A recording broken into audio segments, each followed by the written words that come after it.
Salut à toi, aujourd'hui je vais répondre à une question, c'est la question de Soufiane. La question de Soufiane, c'est de savoir est-ce qu'il y a une possibilité de pouvoir personnaliser les annonces textuelles lorsqu'on fait une campagne sur les réseau de recherche dans Google Ads de façon à chaque fois venir attribuer la ville où se trouve la personne qui cherche les services que je propose.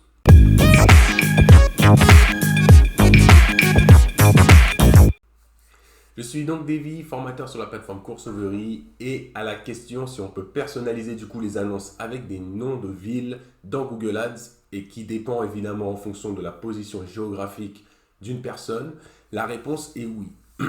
On a donc la possibilité de réaliser ces annonces-là qui soient ultra personnalisées jusqu'à afficher le nom de la ville où se trouve la personne qui se connecte et qui est en train de chercher vos produits et services. Et ça peut être vraiment super important et super impactant, surtout lorsque vous avez des services qui sont, disons, des services plutôt de proximité. Donc par exemple, si vous réparez des pare-brises, si vous êtes plombier, si vous êtes électricien, et que parfois on vous appelle aussi dans l'urgence, généralement ce qu'on fait, c'est qu'on cherche un électricien qui est déjà dans sa ville.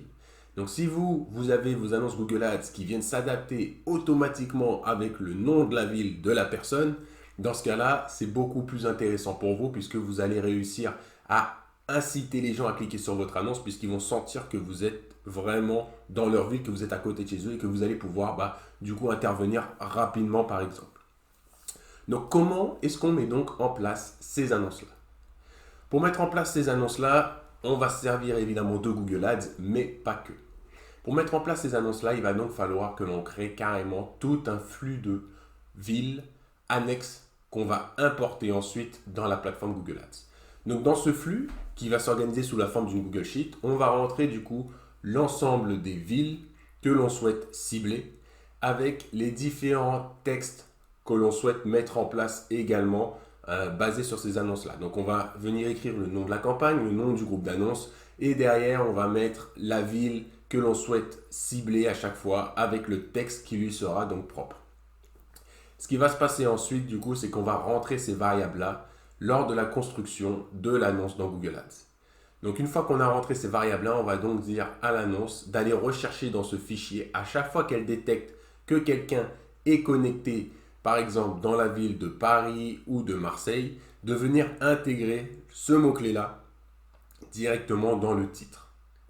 Et donc, vous allez toujours avoir la racine qui sera la suivante, service de plomberie. Et après, vous allez pouvoir rentrer ce petit morceau de code, donc Paris par exemple, et vous allez avoir, quand la personne se connecte depuis Paris, et grâce à la remontée des données, Google Ads a pu l'analyser, vous allez avoir service plomberie Paris. Et ça se mettra à jour à chaque fois. Donc vous allez garder la même annonce, vous n'aurez pas besoin de faire des groupes d'annonces par ville, ça sera un seul groupe d'annonces par exemple pour la plomberie, avec dedans l'ensemble des villes que vous souhaitez cibler. Donc la limite un petit peu à ce système-là, c'est que si évidemment vous voulez cibler 3600 villes, ça va être long parce qu'il va falloir que vous remplissiez ce fichier Excel avec l'ensemble des noms de villes. Le deuxième point à bien prendre en compte, c'est qu'il va falloir vous baser sur l'écriture qu'il y a dans Google Maps. Forcément, Google Maps est un produit Google et c'est à partir de là aussi qu'on va pouvoir récupérer le nom des villes. Donc il faudra s'assurer à chaque fois que le nom de vos villes soit écrit comme l'intitulé qu'on va retrouver dans Google Maps.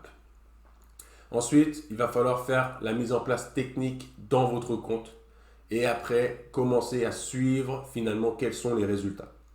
Donc, il peut arriver dans certains cas que vous n'ayez pas des aussi bons résultats et dans ce cas-là, repassez plutôt sur quelque chose de classique si jamais vous n'êtes pas satisfait. Dans la majorité des cas, c'est quand même assez impactant et quand c'est bien fait, ça permet vraiment d'augmenter très fortement votre CTR puisque du coup, les gens sentent que vous êtes à proximité et que vous allez donc pouvoir les aider à résoudre leurs problèmes. Si vous avez des questions, n'hésitez pas à les mettre en commentaire. Si vous avez besoin d'aide, vous souhaitez vous faire accompagner, n'hésitez pas également à envoyer un petit email ou à rejoindre la plateforme Courseverie pour que l'on puisse discuter et vous aider à progresser et à développer votre chiffre d'affaires. En attendant, n'oubliez pas de vous abonner pour recevoir les notifications pour la prochaine vidéo et à très vite.